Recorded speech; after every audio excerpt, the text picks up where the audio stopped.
This is Tickets Please Reviews, and I have an announcement to make. Rest in peace, Oscar Watch. You will be missed. But in its place, we bring you Oscar Pursuit. Most Google searches for that title bring me to information about the Will and Jaden Smith film, The Pursuit of Happiness, and that's fine. No longer will this feature be confused about a dozen other things with the same name, only a few of which have to do with Oscar. Anyway, let's get on with it. We're going to kick things off at the Oscar roadmap for the upcoming schedule through the categories and onto our first projected Oscar predictions. A small note, we will examine the shorts once the Oscar shortlist gets revealed on December 17th. Let's start with that schedule. The calendar began early this year with various festivals, including Cannes, which gave their first nods to Anora and Emilia Perez, along with mentions to The Seed of the Sacred Fig and The Substance. Then there was Venice, which gave the Golden Lion to Pedro Almodovar's The Room Next Door, and the Silver Lion to Brady Corbet for The Brutalists. Then came Toronto, which gave the People's Choice Award to The Life of Chuck from Mike Flanagan. Although it has been a useful bellwether in the past to determine who one of the nominees is going to be, we'll have to see if it still has power after a year, because Neon moved the film to 2025 after picking up at the festival. What was number 2 and number 3 for that particular honor?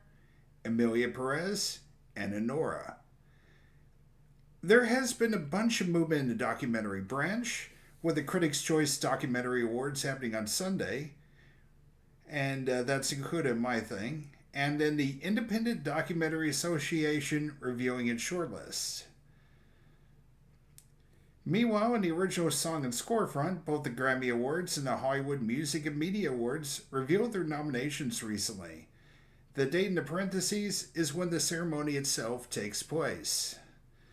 The European Film Awards, where Anatomy of a Fall took off following its win at Cannes, revealed their nominations, including Emilia Perez, The Substance, The Seed of the Sacred Fig, and The Room Next Door. And the Gothams dropped their list, which featured Anora, Nickel Boys, and A Different Man among its nominees for Best Picture, as well as citing All We Imagine Is Light and Hard Truths from Mike Leigh for Best International Film.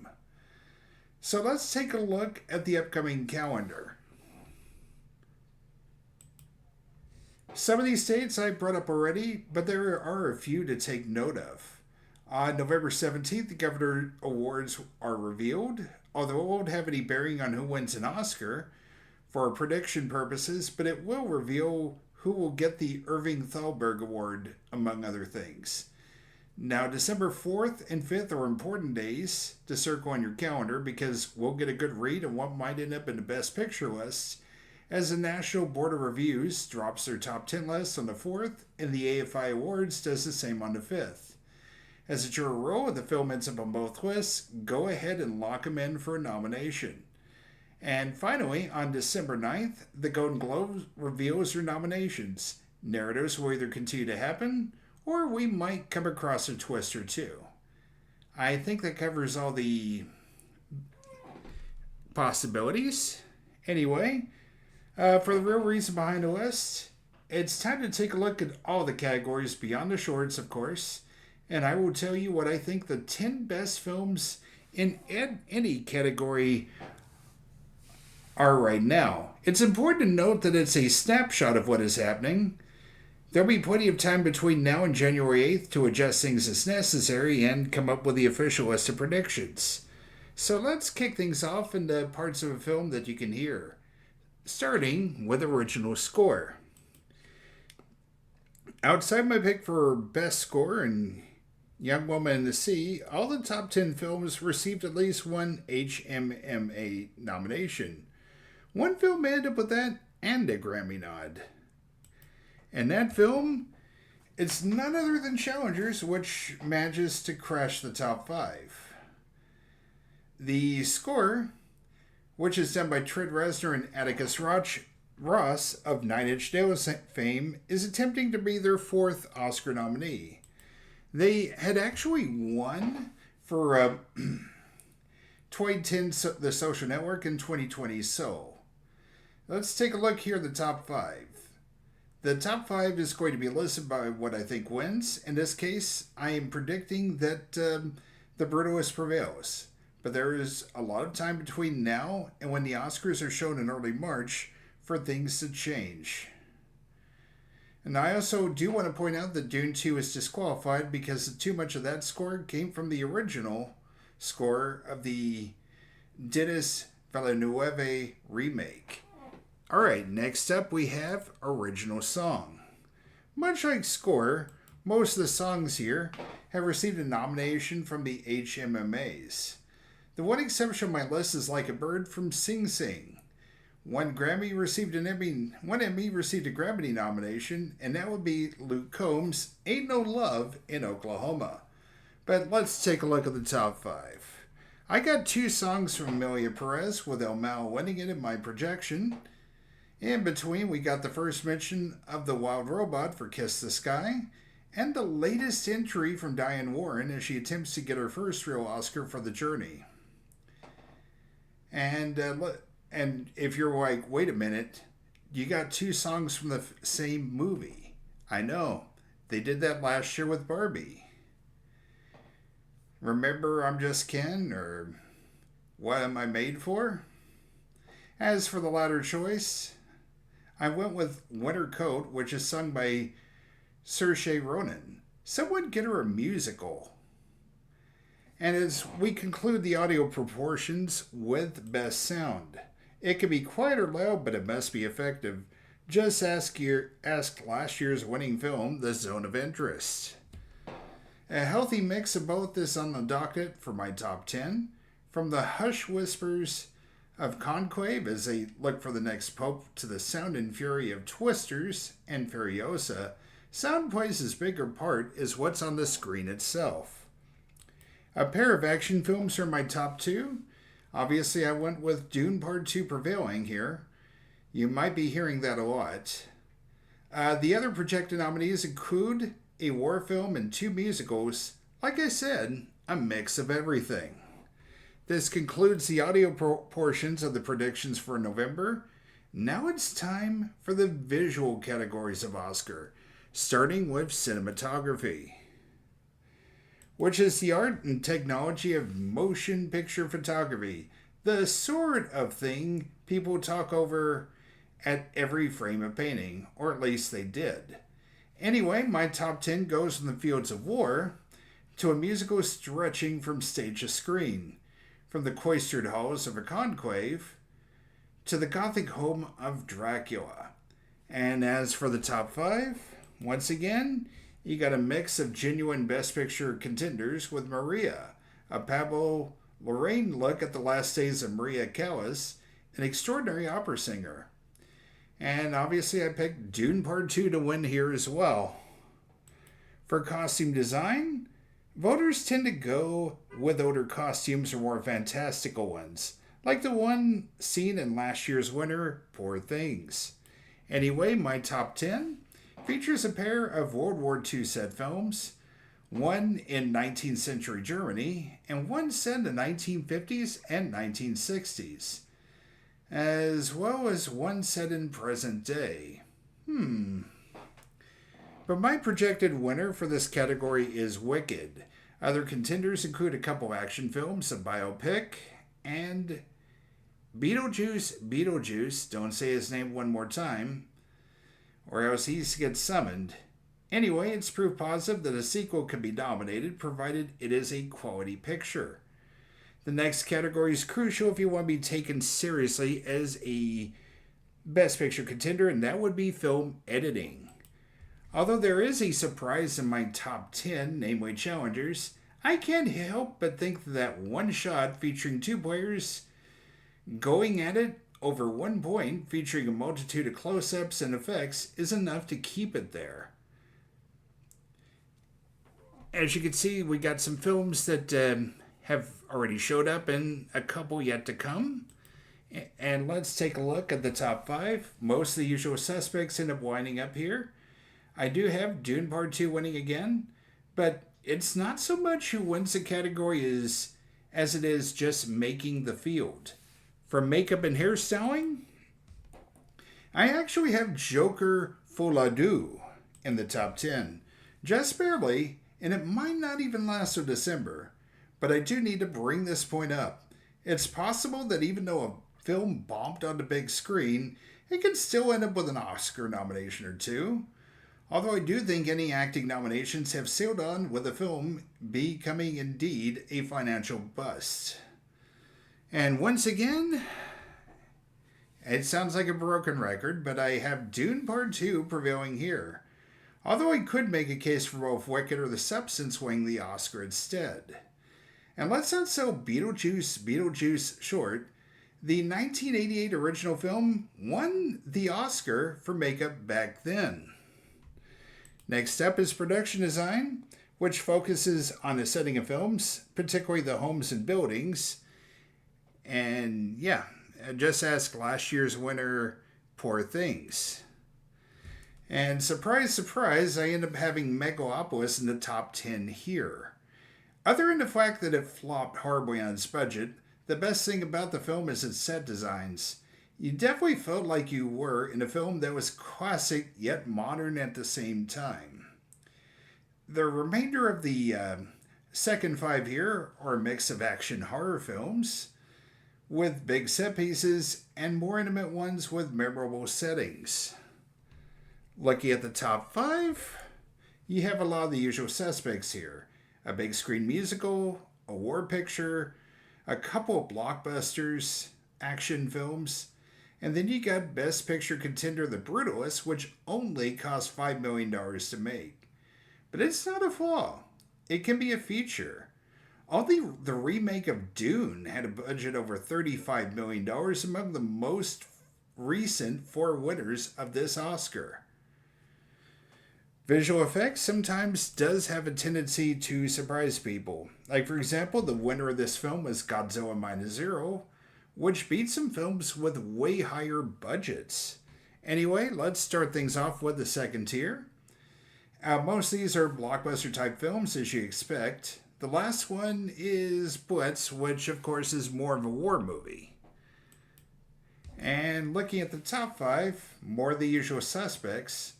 As a note, the 2019 Lion King film did get a nomination for special effects, so its sequel's placement here shouldn't be a surprise.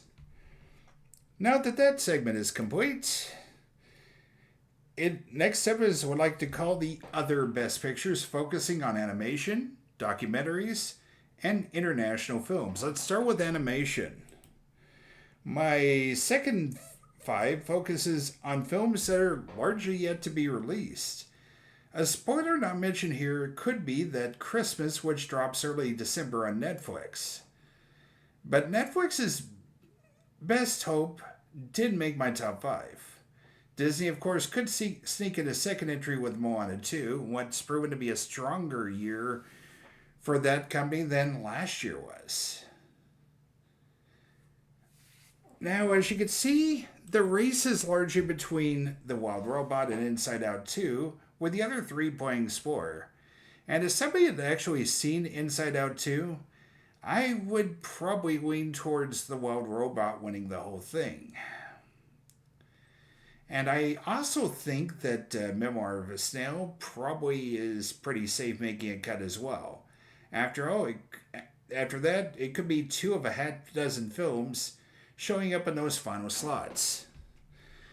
Meanwhile, the doors are open in documentary, feature, and all 4 of the precursors are dropping their nominations or shortlists. In the second tier, a few big names pop up, such as the road trip film Will and Harper, which of course shared the Topps Critics' Choice Award with Superman, the Christopher Reeve story, and documentaries on artists Frida Kahlo and Lapka Sherpa. And yes, you may also notice Dahomey. That may not be the last time you see that name on the list.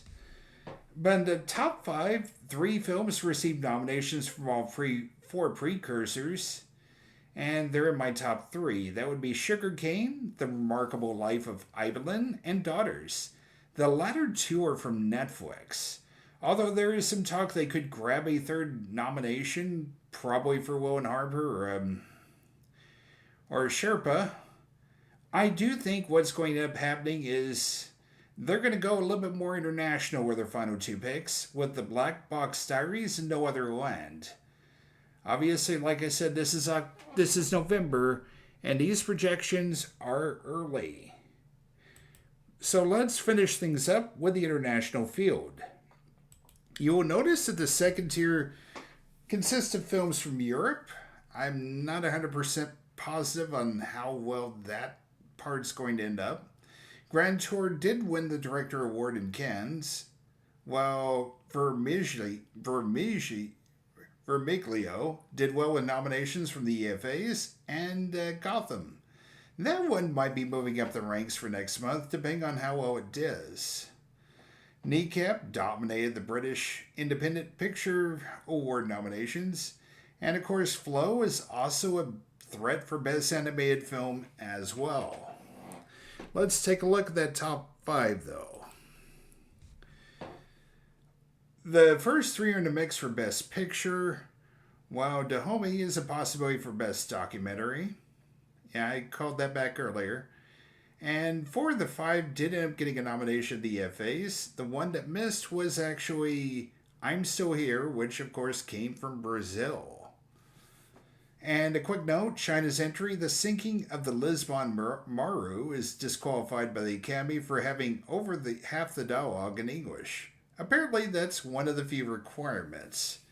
In case you're wondering, Anatomy of a Fall is 59% in French, with most of the remainder in English. So it did qualify, the problem of course being France decided to send The Taste of Others in its place. Although it didn't work out for them, it definitely worked out for Anatomy.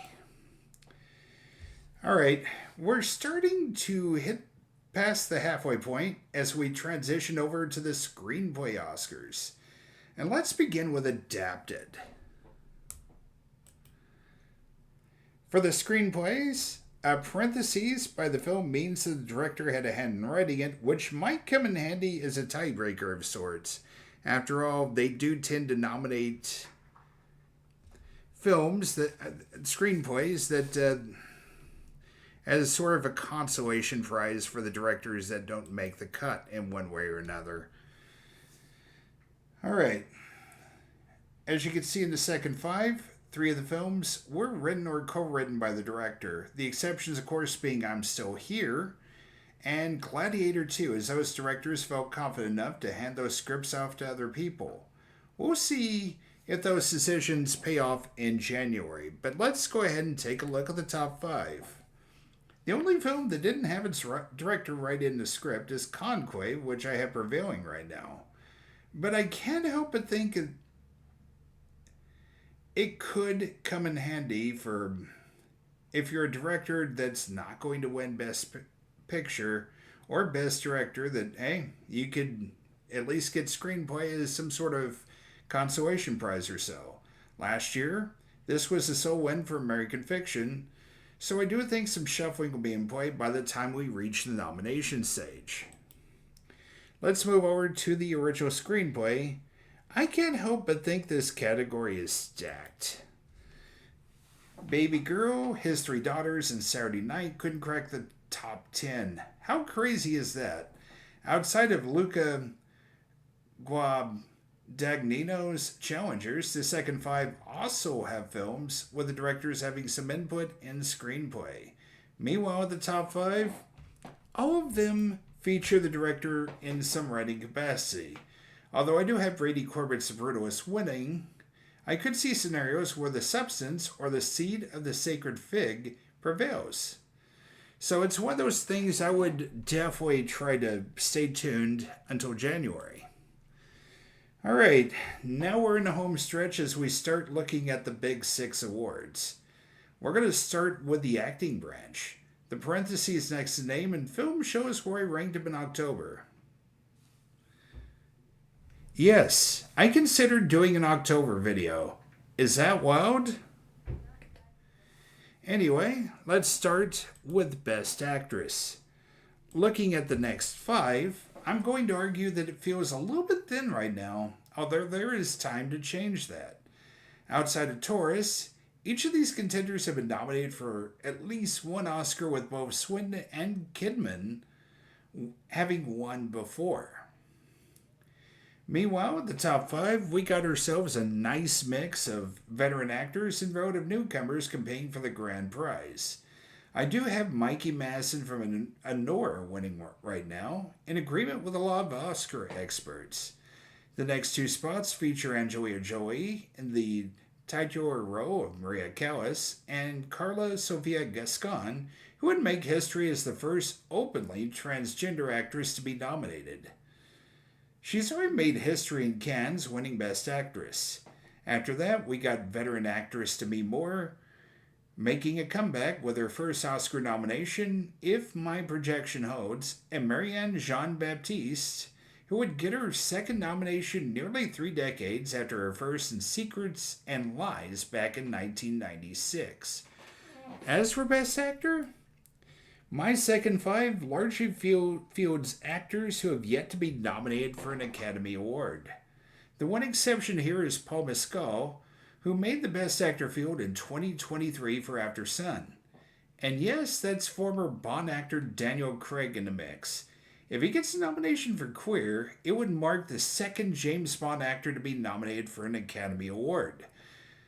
The previous one was Sean Connery, who would actually take that nomination into a win for his memorable turn in The Untouchables. As for the top five, I am projecting Ralph Fiennes to win his first Oscar for Conclave. Although he was nominated twice before for Schindler's List and The English Patient, he's never broken through with a victory. But on his heels is previous Best Actor winner Adrian Brody, who's trying for a comeback in The Brutalist. Also in the top five is Colman Domingo, who got nominated just last year for the role of civil rights activist Bayard Rustin. And my top five rounds out with previous nominee Timothée Chalamet for A Complete Unknown. And before that, he did Call Me by My Name. And then newcomer Jesse Eisenberg. He's been around a while, but he's yet to be nominated. I did argue that Best Actress was a bit on the thin side in the field. The same, however, cannot be said for Best Supporting Actress. Actresses such as previous nominee Fernanda Montenegro for Central Station, Poker Face star Natasha Lyonne, and the Teacher's Lounge lead Leonie Benesch couldn't crack the top 10. But lucky at the second 10, only one of these have been nominated before. Arjun Ellis Taylor made the field a few years ago for King Richard. Outside of veteran actress Joan Chen, the other three contenders are on the up-and-coming side of things. Margaret Qualley hit it big in The Leftovers before largely transitioning to film.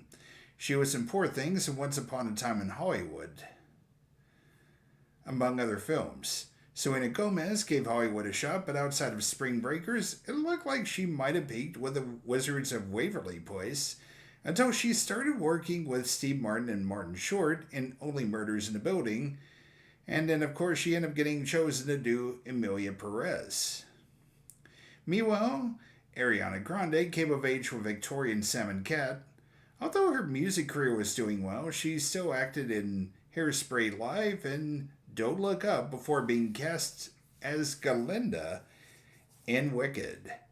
As for my top five, I project that Zoe Saldana will win on her first nomination, as do many others. Believe it or not, this would mark the first nomination for Isabella Rossellini if the projections hold.